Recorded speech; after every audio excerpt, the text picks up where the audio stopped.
Yes, sir.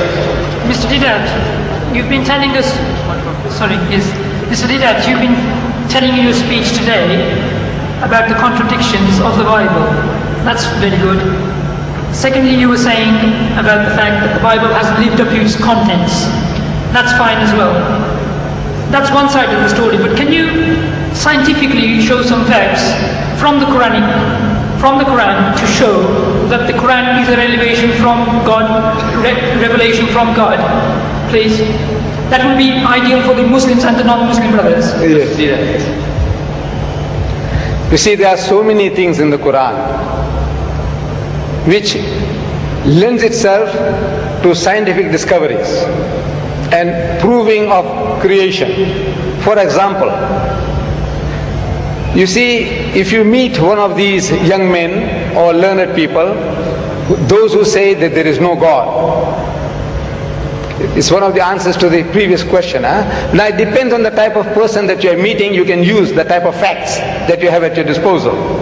You meet a man of learning, a doctor, a professor of astronomy, biology or whatever, and yet he says that there is no God.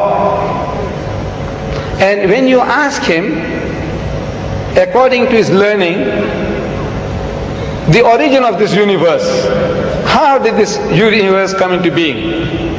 And that person will postulate, he's going to start explaining to you that you see, millions and millions of years ago, billions of years ago, this universe was one piece.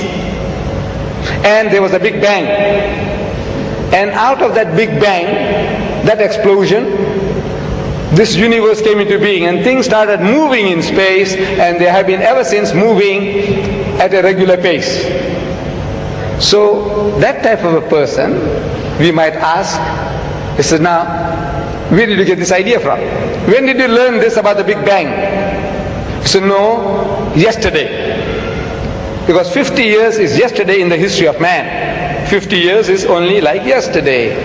So he discovered that there was a Big Bang according to our astronomers, according to our physicists, and out of that this universe came into being. So he said, you see, an illiterate man in the desert 1,400 years ago, he couldn't have known that, could he? So he says, no, never.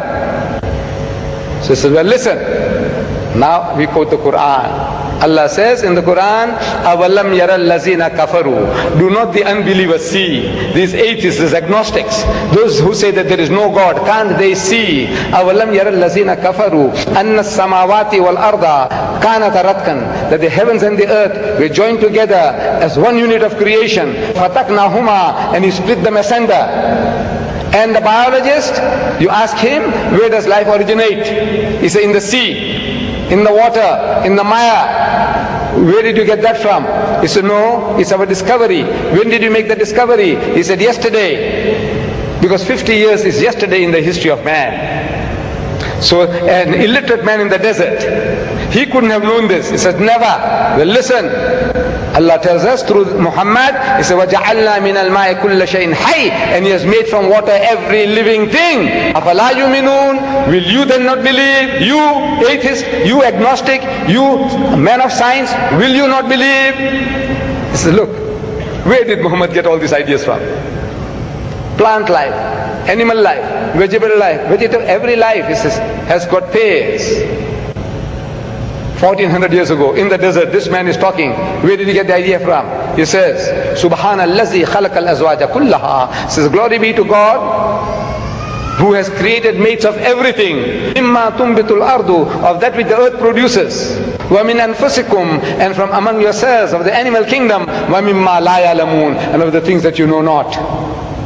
Male, female, positive, negative. He says, created mates of everything, of the things that you know and of the things that you don't know. So these are for people with eyes, with sense. They can see that this is not the work of Muhammad. An illiterate man in the desert could never have been able to utter these things. It is from the source of creation who has been giving it to him, that this is the book of God.